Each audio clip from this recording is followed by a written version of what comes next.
Hey friends, it's Bridgie from Bougie Barbecue, and today I'm going to show you how to make a one-of-a-kind strawberry sweet rib.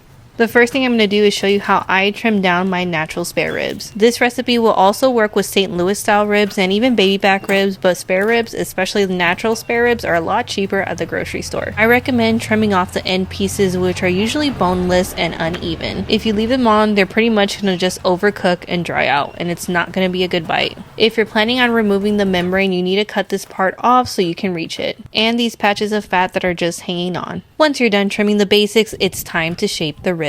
This is a personal preference, but I'm keeping my ribs thick. Now, to achieve the shape that I want, I'm going to have to remove the sternum bone. You can also see that I'm keeping my trimmings to the side. I'm always a big supporter of utilizing your trimmings. If you separate the fat from the meat, you could turn it into lard. And when it comes to the meat, you can even smoke it or throw it in a crock pot for some shredded pork. And to take it a step further, you can even freeze them and save them for a different day. Because I'm here to always help my Oklahomies. But anyways, the second you remove that sternum bone, it is so much easier to shape your ribs. And this is where you're pretty much going to decide where you're going to keep them thick like Texas style ribs, or cut into the rib tips and make them into St. Louis style ribs. The choice is ultimately up to you. Now, natural spare ribs usually have a little extra fat and silver skin that you're going to need to trim off. So at this point, I'm pretty much happy with my ribs. I'm going to trim a little bit more off so I get that pretty uniform shape. And before I get into the seasonings, I am going to remove the membrane. I know there's such a big debate whether to remove the membrane or whether to leave it on. It's really up to you. I have cooked ribs both ways.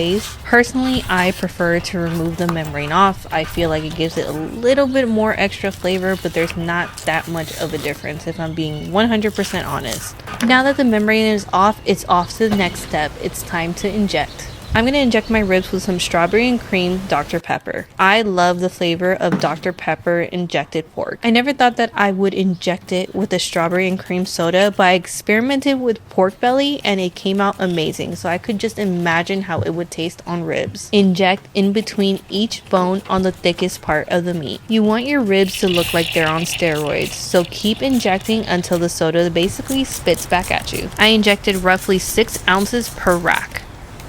And now it's time to season. I'm using Oklahoma Joe's Texas Rub. This rub is savory, peppery, and smoky, and it's gonna help balance out the sweetness of the rib. And as always, pat your seasonings in. Do not rub unless you want to rub them off. These ribs are officially ready to go on the smoker, and I'm going to place my ribs right in the middle of my reverse flow. That's my money spot. I recommend going low and slow at 250 degrees for the first 2.5 hours. I filled my firebox with 1 chimney of Oklahoma Joe's lump charcoal, and I added some apple wood splits. After 2.5 hours, it's time to wrap. Add 1 stick of sliced butter per rib. And I'm switching things up. Instead of using honey and brown sugar, I'm going to actually add 1 cup of my favorite barbecue sauce. And then I'm going to place my first rack of ribs face down.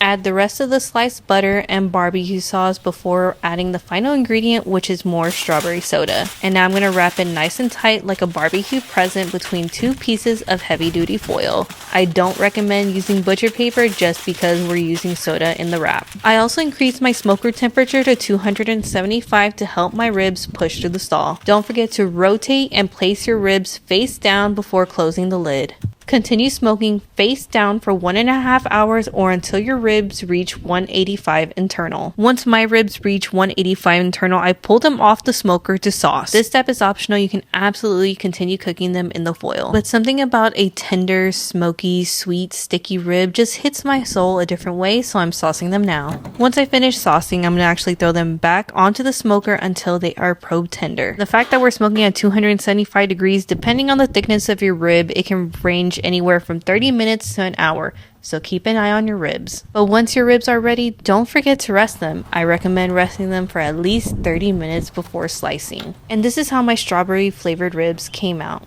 A nice, beautiful mahogany red color, and they're so tender that they might even fly away. Now it's time for the best part. It's time to slice. If you executed this recipe correctly, you don't have to worry about the bark. I promise it is intact. And your knife should slide into the meat like butter without pulling the meat apart. Flip over your beautiful rack of ribs, and now it's time to enjoy. And that pretty much wraps up this video. Don't forget to save this recipe to your playlist, and when you do end up trying this recipe out, don't forget to tag us. We want to see the results. Till next time, guys, Enjoy.